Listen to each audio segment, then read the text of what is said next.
It's Rob! Tony! We're in gaming! And that's you! Hello gamers and welcome back to the And I'm Rob, of course, our Warshak if you want to call me by my in-game name. Today we're going to be playing some Dragon Tempo Warrior in our deck guide. I know we are not Legend, but I think rank 4 is it's a decent rank to do a deck guide at. Definitely not the worst players we're gonna go against. So we'll test out the deck, see how it not test out the deck. We'll play the deck, we'll see how it does. Theoretically, we should be able to win quite a bit as the Dragon Tempo Warrior is doing fair right now. For those of you unfamiliar with the inn and what to expect, we play quite a few games. We talk about the cards, why we play, what we play, and at the end of our deck guide, we normally talk about the deck and then like maybe some synergies within cards that we didn't really get to go over during the video. And yeah, so we can expect that moving forward. We're gonna be playing against another warrior, so I'm assuming it's going to be either Tempo or Dragon Warrior, maybe even Pirate Warrior, probably even Cthulhu Warrior. Control Warrior is not so popular right now, so going forward, we definitely keep the War Axe, but do we keep the Slam or not? And that's depending on if he's playing aggro. I don't think he's going to be playing aggro. I have a feeling this might be like a Cthulhu-ish warrior. So, decent hand, I suppose. So we'll start off with the Murgleton. Hopefully we'll get either the Warlock passive or the Hunter passive. We get neither. I guess we're going to go for the Reinforce. It's kind of annoying, I suppose, for Warrior to get rid of just because of the 1/1 overload, but then again, they still run Ravaging Ghoul, Revenge, and all that stuff. So, or it could be another Tempo Warrior, and then which the 1/1s are, I guess, kind of good, but they fall prey to like Alkalite, Pain, and same thing, Ravaging Ghoul, and along with the Brave, in any Enrage mechanics. So it looks like he's playing Dragon Warrior. Okay, so it's Dragon Warrior versus Dragon Warrior. Again, we drew, if you're not going to see the last game, but our starting was double Alkalite of Pain, double Execute, and a Frothing Berserker. So obviously we're not having the best luck with draws at the moment. As you can see by the double Execute in my opening hand. No dragons in the Dragon Warrior deck. So we have literally a Reinforce, and that's it. This is an extremely turn 3 turn, considering, no, I actually got rid of both Alkalite of Pain and put in 2 Fierce Monkeys, and we still can't draw shit. A little bit of, like, this is just sad. So there's the Ravaging Ghoul, and this is what I was meaning, that the Reinforce is not going to be the strongest card here. I guess we're just gonna swing into it, make another Reinforce, and go face for 1. Again, this is just a very fast-paced deck, does a lot of damage quickly, and we're just not drawing into it. So we just gotta casually wait it out, I suppose. So here, I guess we can go Blood to Ichor Execute, but that just feels terrible. If we go Azure Drake, we kind of give him a sense of the tempo over on his behalf. So I guess we're just gonna Blood to Ichor, execute that, and just go face. This is not the field I was hoping for, but it's okay at that, I suppose. So this turn we could go like Azure Drake. He's going to maybe play something decent, swing a 1/1, execute it, follow up with a Malkarok, and then follow up with a Crusher passive or something like that. We know he doesn't run Brawl, so we're not scared about that. So building up a decent-sized field in this particular situation is not the worst thing that could happen.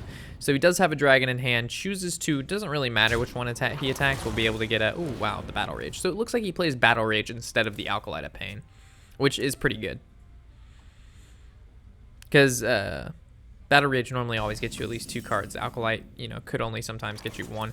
Definitely going to make the trade into here. So the question is, do we play the 6/6 or do we play the Azure Drake to draw 1? I think it's safe to just play the Dragon at this point in time. And then we'll just go face. We got to keep in mind that Blood to Ichor now does 2 damage instead of just that 1. So we got to make sure we utilize that properly. So this turn is going to be like a Malkarok or maybe the Crusher into the Blood to Ichor. Depending, of course, on what he plays here. Because if we play the Crusher, then all Dragon Synergy within our hand is gone. So Crusher probably not going to be what we play next turn. Most likely the Malkarok, and just hope that we don't get Cursed Blade. If we get Cursed Blade, I don't know what to tell you today, guys. If you've been watching any of the Road to Legends from 3 to 2, you've seen my luck for today. Like, it is just bad. So if he swings his 3/3 into the 4/4, we can expect maybe a Ravaging Ghoul to, to clear off the board.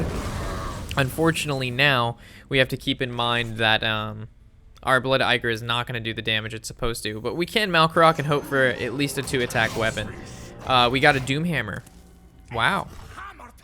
Some say that's pretty good. So we're gonna swing our 1/1 little Finley Murgleton to there and just go face. So thank you, Malkarok. You do me well. Doomhammer is a great card. Unless our opponent plays Harrison Jones, then you only gave me Doomhammer for me to raise my hopes and then crush them through like an orchestra symphony. Or never mind. I'm not even gonna stop. I'm gonna stop. An orchestrated symphony of doom. That's what I was trying to say. All right, so we're gonna go face, and then we can go face for 4, and then we actually, because we know he does not play the Brawl, we can go Grom, or we go ahead and play this dude right here, and then make a 1/1. If we were playing against any other warrior, I would not have made this 1/1 because he'll Brawl it out, and the 1/1 could live. But we know he's not. Yeah, there we go. The Kansamida. We know he's not playing Brawl, so we're not scared to play the 1/1. Or he could be that Dragon or Tempo Dragon Warrior to actually play 1 Brawl in his deck. He could be a little hipster. You know what I'm saying? Know what I'm saying? But I don't foresee that from that specific character. His name was like JVC. That guy has no imaginative possibilities. He's not creative. I can tell you right now.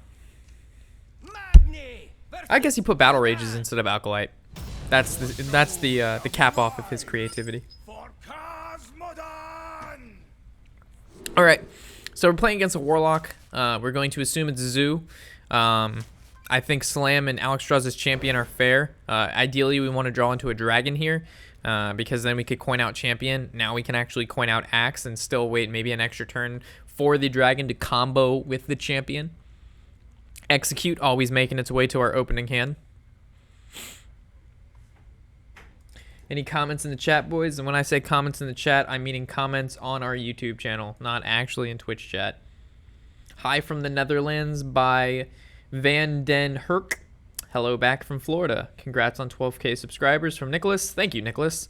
HD, what is your battle tag? I currently almost have a full list, so unfortunately I cannot add people at the moment. Hi from Russia, from Non-Koreyoric. Welcome back from Florida. All right, so he's going to go ahead and play the Flame Imp. I suppose we can just coin out our War Axe and say hello. How you doing? Also, I wanted to mention that we received another sizable donation from our buddy Fuseman. So I just wanted to say thank you, Fuseman. Your donation is much appreciated. Sorry, the mic was like doing its little movement thing. Is much appreciated, and I just want to say thank you from everybody here at the end. Tony says thank you as well. All right, so if we attack this in with our weapon, nothing good happens. So we basically are just going to play the Champion here. And we're going on to turn 3. I don't really see him doing. I guess he could, theoretically, he could abusive it. Nah, it's fine. We'll just end it here.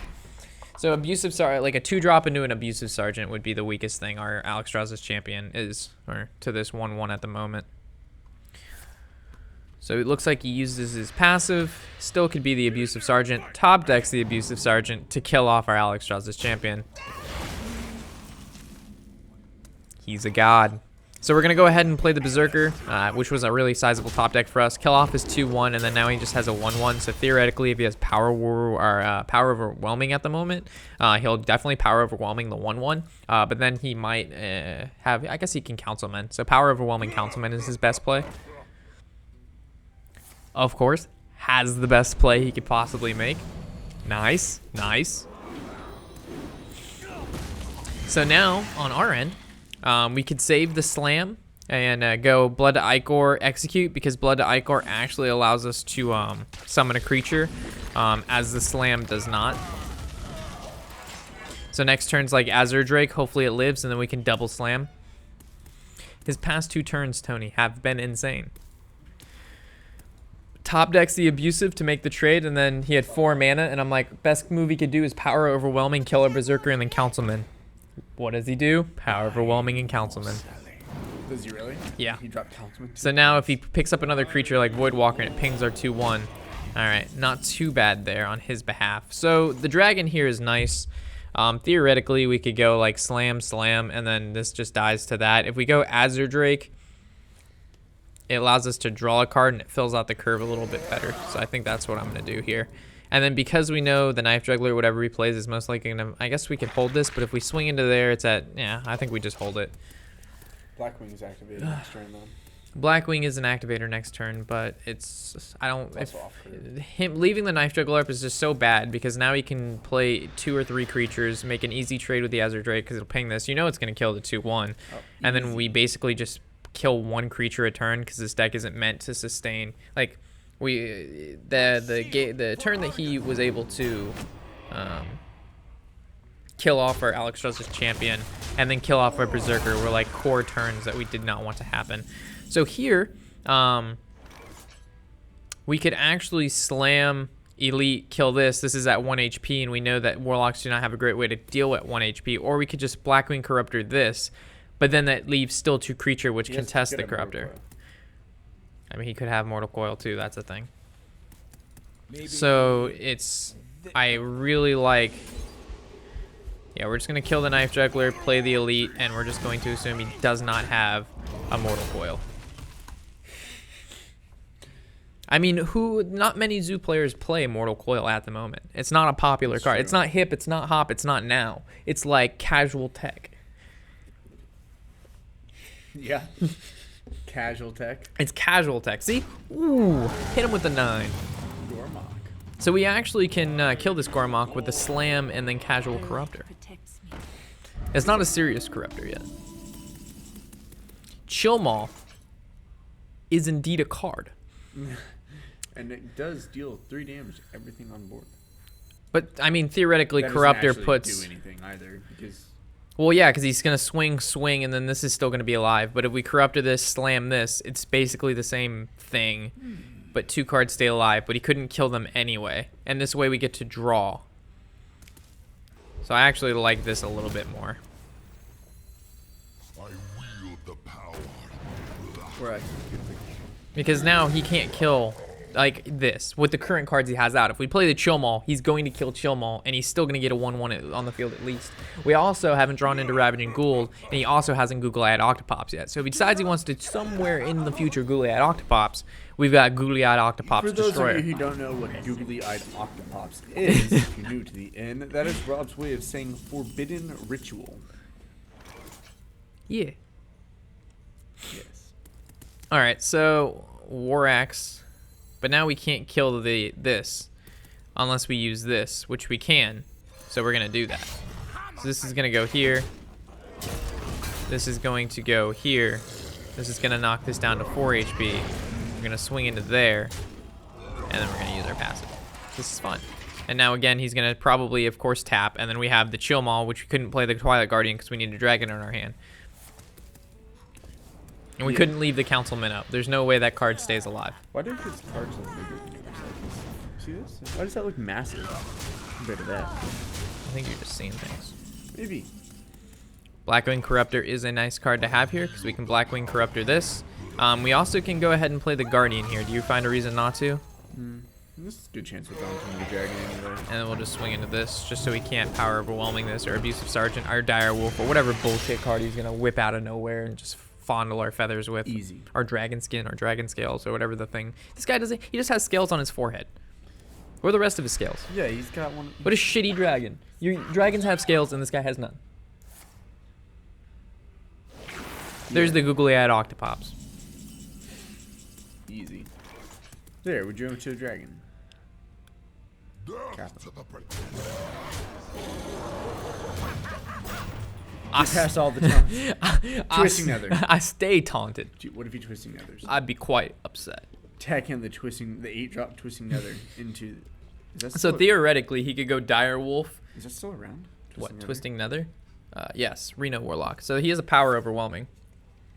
Is that a classic card? That is a classic card. Yes, it is. I couldn't remember if it's next GBG or classic. So it looks like he has a master plan. This doesn't look very masterful. Oh, he could actually whip out the Elven Archer value here. And he could get the trade onto the 3/3 Twilight Guardian. And you know why he's going to die? Because he has no fucking scales. You just need some scales, man. Elven Archer value. Alright, so this is going to be looking like it's a GG. Because we can just swing the Twilight Guardian into here, yeah. So that's 2-0 with the Tempo Dragon Warrior. Yeah, and now we're back to rank 3. Nice. Tempo Dragon Warrior doing work.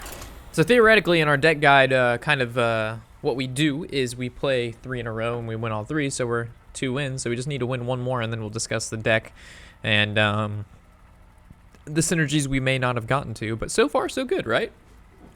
I actually like the monkey change we made. We put in the Fierce Monkey instead of the Alkalites. Not that the Alkalites are bad.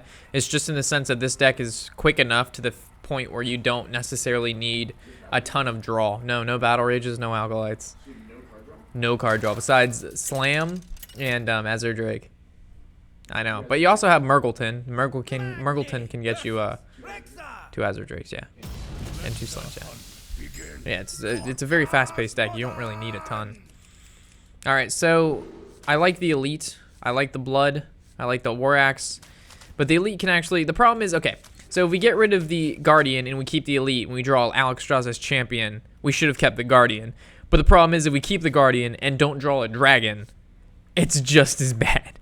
We also have Coin. So keeping both 4-drops, we could coin out the Elite and hope we get just the proc for the Guardian.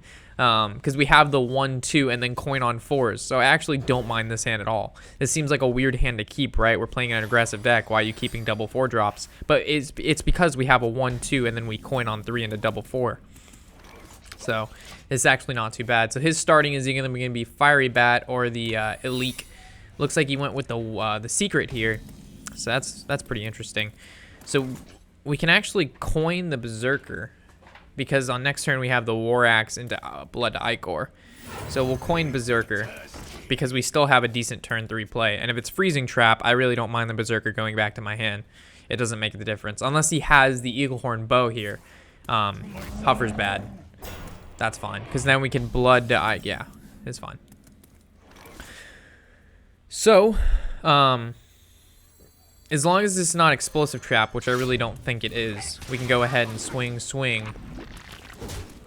And then now, I guess we could save this 2-2 and swing with that in case it's a Frozen Trap to keep the Berserker out. What would his turn 4 be? Yeah, we'll attack anyway. So it's the freezing, okay. So if it was an explosive, we would have got punished. But I don't want him to play the Eaglehorn Bow and then just to get another charge because we have a 4-drop. Yeah, see? So it was fine for us to make that attack.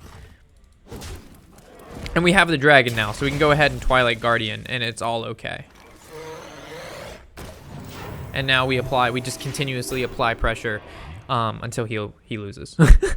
And hopefully he doesn't rip out the Call of the Wild too early on. So we can actually swing our weapon into that and then Ravaging Ghoul.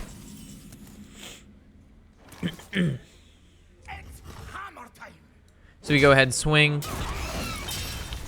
Ravaging Ghoul here. Armor up, and then swing face. And the reason we went out of our way to kill those is because of Houndmaster. At any point in time, if he decides he wants to Houndmaster, not only is it the taunt we have to worry about, it's the additional +2/+2 to those creatures, along with the fact that they can now trade up. They don't die when they attack the Twilight Guardian, and they can kill it. So now it's the time that we're going to turn on the Afterburners, because we do not have the time to live anymore. So now it's just go face as quick as possible.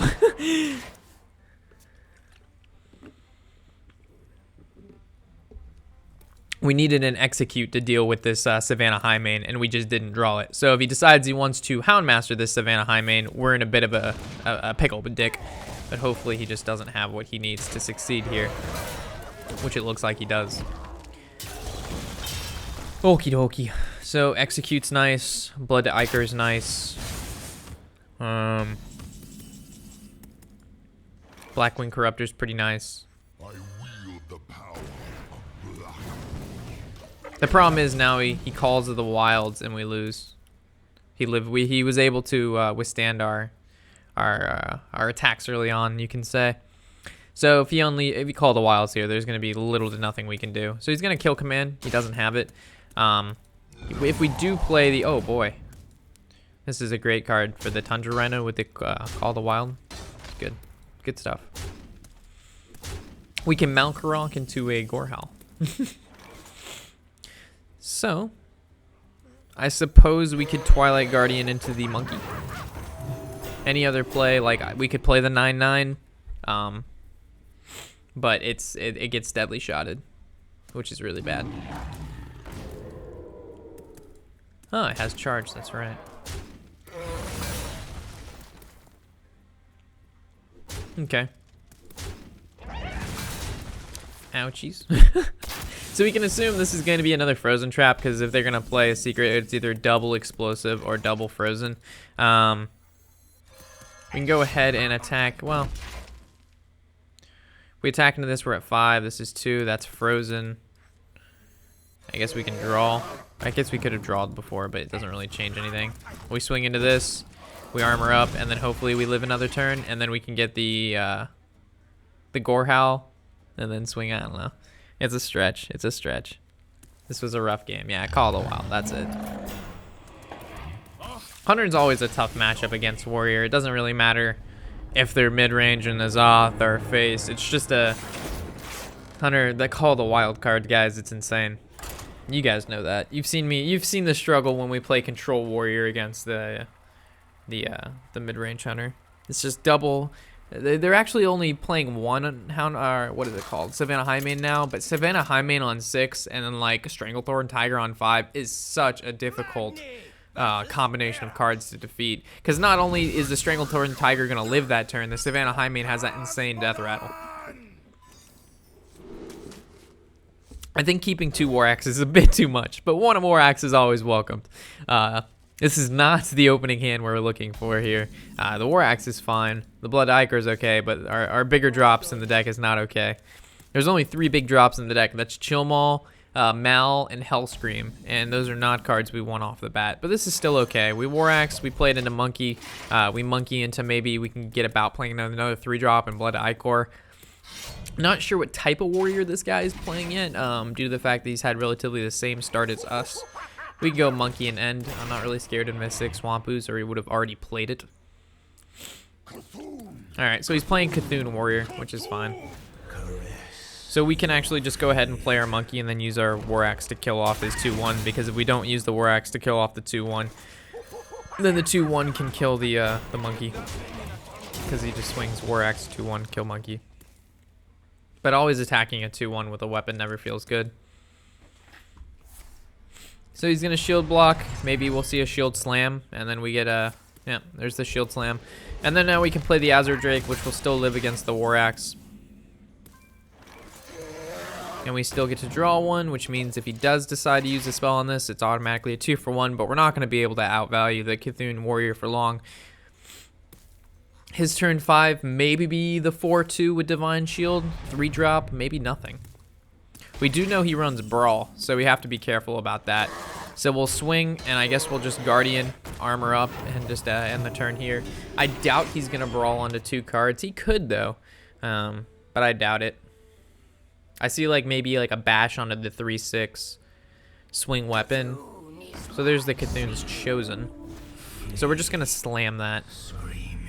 Yeah, so we're going to slam, swing with weapon. We're not going to give him a good Brawl here. Okay, so because he used, he killed the Guardian, we actually can go ahead and play our Guardian. Another Guardian, I should say, this turn. And then we're going to slam this. Theoretically, drawing before playing the Guardian is something we want to do, but it doesn't necessarily change our playstyle. I would have played the Guardian no matter what. And why didn't you Blood to Ichor instead of slamming? Because Blood to Ichor summons another creature. We do not want 3 creatures on the floor. We only want 2 because of Brawl. 2 is the max. We don't need any more.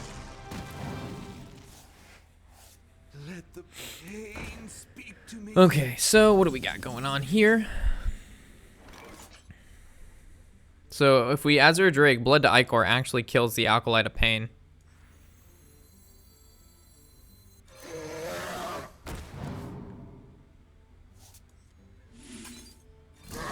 And then we'll just go face. So if he has Brawl, he's almost forced to use it here. Unless he has a decent amount of removal. And if he Brawls, the best case scenario, the 3/6 lives. Worst case, his 3/5 lives. He Brawls, his 3/5 lives. I'm going to be a little bit upset.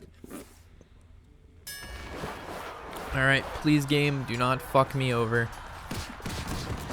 All right. This is okay. So we can go ahead and swing, puts him at 14, which means we can start whipping out the big boy. And this guy now, he's gonna have to execute it, and he's already used one execute. So we're either pushing lethal next turn, or he's gonna be able to deal with this 9/9, and we're still gonna be able to do a decent amount. So he's back up to, unless he shield slams that. Okay. So how much health is he at? Because we can still push an additional 7. Is that game? Because we have 7 and then 9, that's 16, and he's at 18. So we're actually missing 2 damage here. So we'll go ahead and just Blackwing this and then go face for 9. Again, there's really no reason to go face anymore here due to the brawl that he could play. We also could Sir Finley, but then if he brawls and Sir Finley lives, that's just not something that we want to happen at all. But he already used 1 brawl, and he's not even halfway through his deck. And the sooner we get a Hunter hero power, the better. The problem is, if we Sir Finley and he brawls, nah, I'll wait. Okay, so we're still pushing lethal no matter what, though. Shield block, that'd be up to 14, 18 again. Still out of the range if he decides he wants to tank up. Monkey, oh man. Maybe playing Sir Finley was the key there.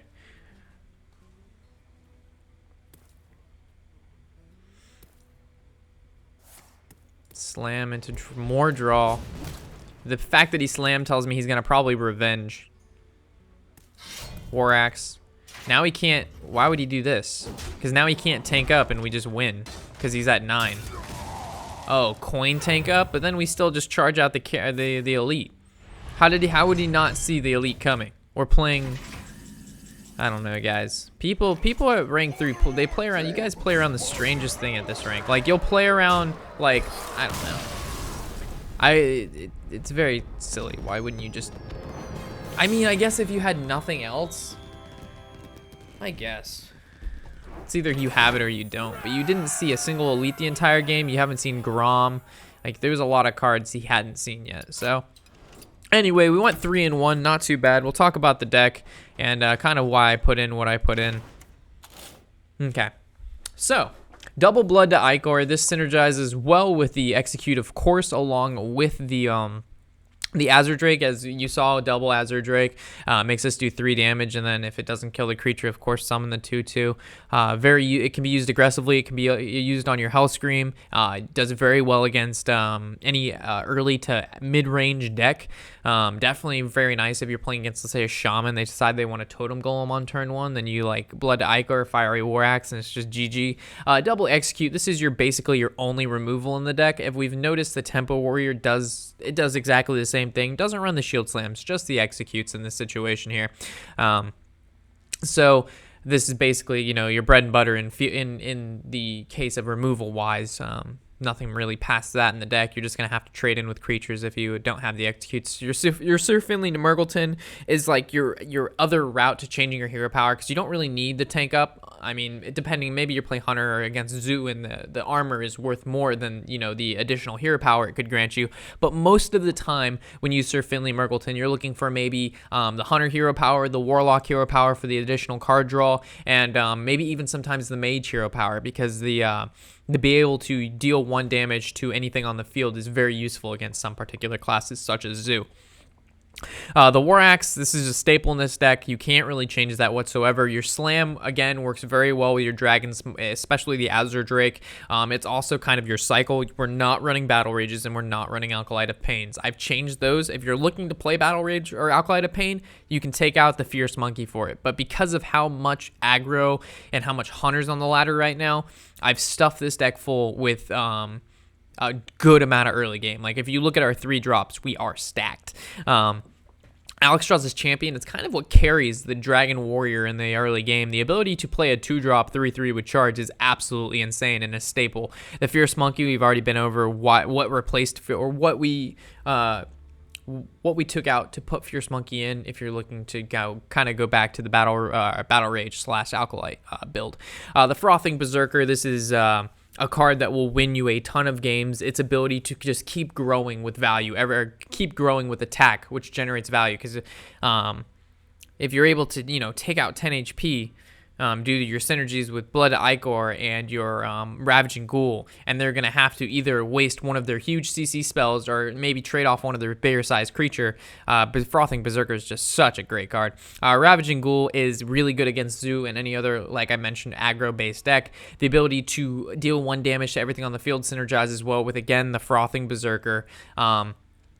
And your Hellscream along, not that you could play Ravaging Ghoul and Hellscream in the same turn, but it's still, if you happen to, you can. And it also does well against Zoo. I would mention that a ton because Zoo is, I would say about 50% to 40% of the games I go against is Zoo. So much of that on ladder at the moment. The Elite is basically your 4-drop charge. It's a fantastic warrior card.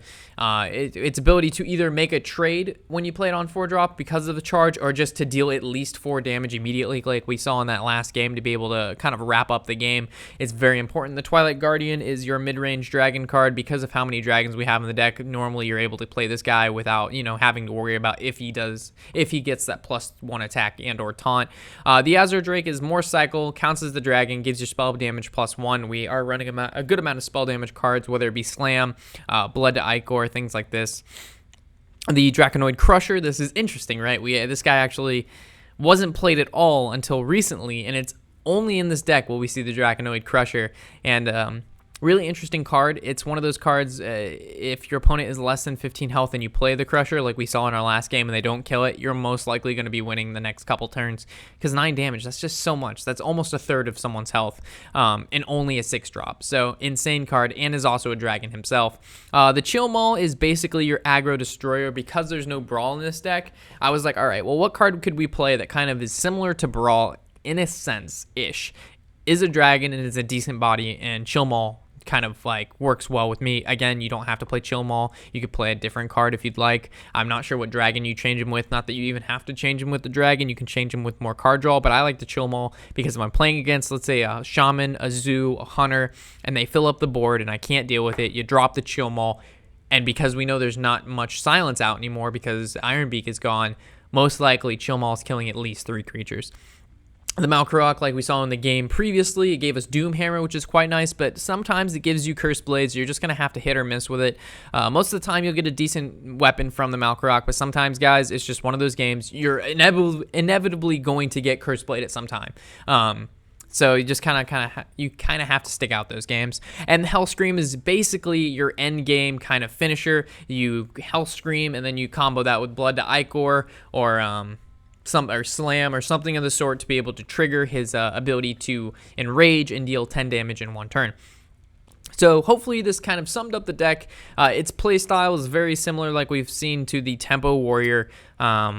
The deck does very well against most classes at the moment. I would say its worst matchup is against Control Warrior, and that's just because it has literally the same resources, such as Executes, Slams, War Axe, Ravaging Ghoul, things like that, but it also has the ability to draw cards and sustain, as the Tempo Warrior does run out of steam due to the fact that we don't run a whole lot of card draw in this deck, but the cards themselves make up for it because they're so powerful. So yeah, if you have any comments, questions, or concerns if you have any comments, questions, or concerns, of course, feel free to leave them in the comment section below. I'm Warshak, and happy whatever the hell day it is.